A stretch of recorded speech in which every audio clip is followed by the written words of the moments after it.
seorang yang datang di zaman Umar radhiyallahu anhu. Orang ini teman-teman sekalian,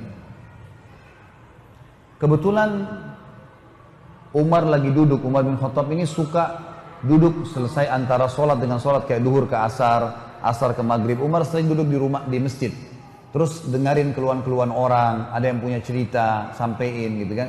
Ada yang salah, dia tegur gitu.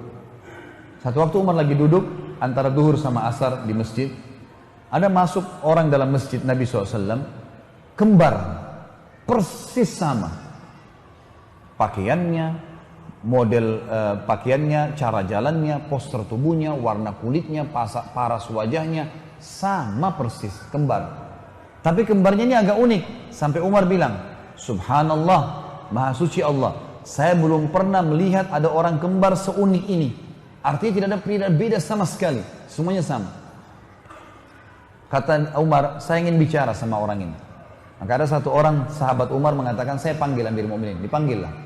Datanglah dua orang itu. Yang satu depan, yang satu belakang. Lalu kata Umar, segala puji bagi Allah yang telah menciptakan kalian kembar seperti ini. Apakah yang di belakangmu itu adikmu? Kata yang di depan ini, bukan Amirul Mu'minin. Ini anak saya. Anaknya. Umar bilang, Subhanallah, lebih luar biasa lagi bagaimana Allah menciptakan anakmu persis seperti kamu. Tidak ada bedanya, kayak pinang dibelah dua kalau gitu. Sama persis.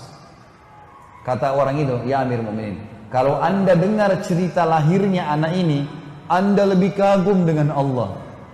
Kata Umar, sebentar, kumpul semua. Atau mesti disuruh kumpul. Dengarin nih kisahnya orang ini. Kumpul semua.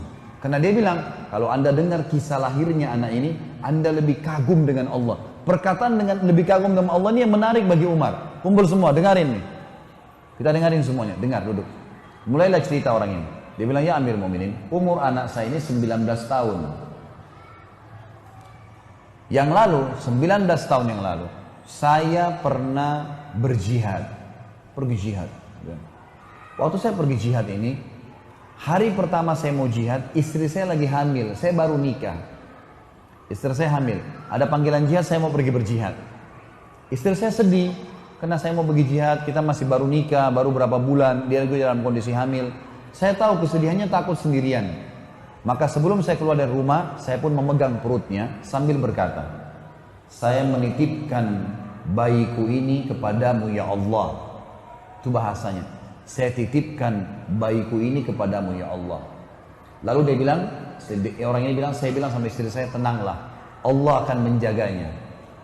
Istri saya pun pasrah, saya pun pergi jihad. Saya jihad selama 9 bulan, dia bilang, 9 bulan di medan perang.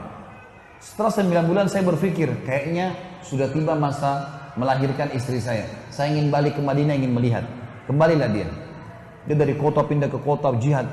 Dia kembali. Waktu dia kembali teman-teman sekalian, dari peperangan itu, dia bilang, Mun, saya tiba, lalu saya ke rumah saya, nggak ada istri saya. Saya datang ke rumah kerabat saya tanya, kata mereka, istrimu baru meninggal kemarin. Baru meninggal kemarin. Kata dia, bagaimana ceritanya? Sempat melahirkan? Nggak sempat. Meninggal, biasa. Tidak ada sakit, tidak ada apa, meninggal. Baiklah. Dia bilang, kalau begitu, saya besok akan kembali ke medan perang, medan jihad lagi. Malam ini saya tidur di rumah saya. Tapi bisa nggak tunjukin di mana kuburan istri saya di Baqi, di kuburan Madinah? Kata mereka, baiklah. Kebetulan sepupu-sepupunya ada beberapa orang. Ikut. Jalanlah sama-sama ke Baqi. Pas tiba di Baqi, ada fenomena yang dia lihat agak unik menurut dia. Jadi di atas kuburan istrinya itu seperti ada debu, dan seperti kalau kuburan baru ditutup masih ada debunya. Kuburan lain kan tidak ada begitu, cuma kuburan istrinya saja. Lalu dia bilang, ada apa kok? Kuburan istri saya kapan kalian kubur? Kemarin atau baru sekarang? Kata mereka, dari kemarin. Kok seperti baru dikubur, masih ada pasir-pasir, masih ada debu-debu. Apa ada yang gali kuburan istri? Dia bilang enggak. Dari kemarin, kata sepupu-sepupunya, dari kemarin semenjak kami kubur istri kamu, begini keadaan kuburannya.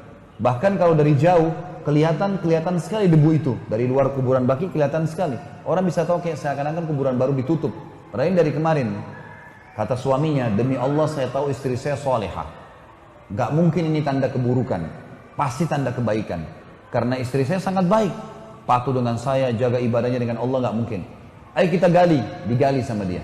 Dia bilang, ya Amir Mu'minin, waktu kami gali kuburan istri saya itu, kami menemukan jenazah istri saya masih utuh, gitu kan?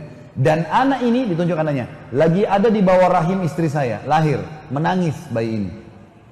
Saya pun menggendongnya dan saya dan seluruh sepupu saya ini mendengar suara, hai fulan, ambillah anakmu yang kau titipkan pada Allah. Dan kami demi Allah tidak tahu dari mana suara itu. Lalu saya pun mengambil anak saya. Sambil dia nangis, dia mengatakan, demi Allah ya Amirul Mukminin, kalau saya waktu itu mengatakan, ya Allah, aku titipkan istriku juga padamu, maka istriku pun aku yakin belum mati sampai sekarang. Bagaimana kekuatan seorang mukmin sama Tuhannya, teman-teman. Dan memang itu inti daripada agama kita sebenarnya. Bagaimana kita berdoa, beribadah, yakin kalau Allah Azza wa Jalla itu ada. Dan ada ribuan kisah yang seperti ini, teman-teman sekalian, yang berhubungan dengan kesolehan orang-orang yang sudah mengenal Tuhannya. Bahagia.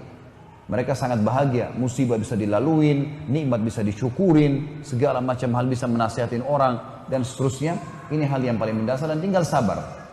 Orang beriman, teman-teman, kita semua ini tinggal sabar. Sekarang Anda tinggal jalankan aktivitas sehari-hari, azan, sholat, puasa kalau puasa, sedekah kalau pas sedekah, baca Al-Quran, jaga amal soleh, jaga diri dari maksiat, jangan riba, jangan dusta, jaga semua itu sampai mati saja, sampai mati saja. Mati demi Allah masuk surga. Surga itu bukan dongeng, teman-teman.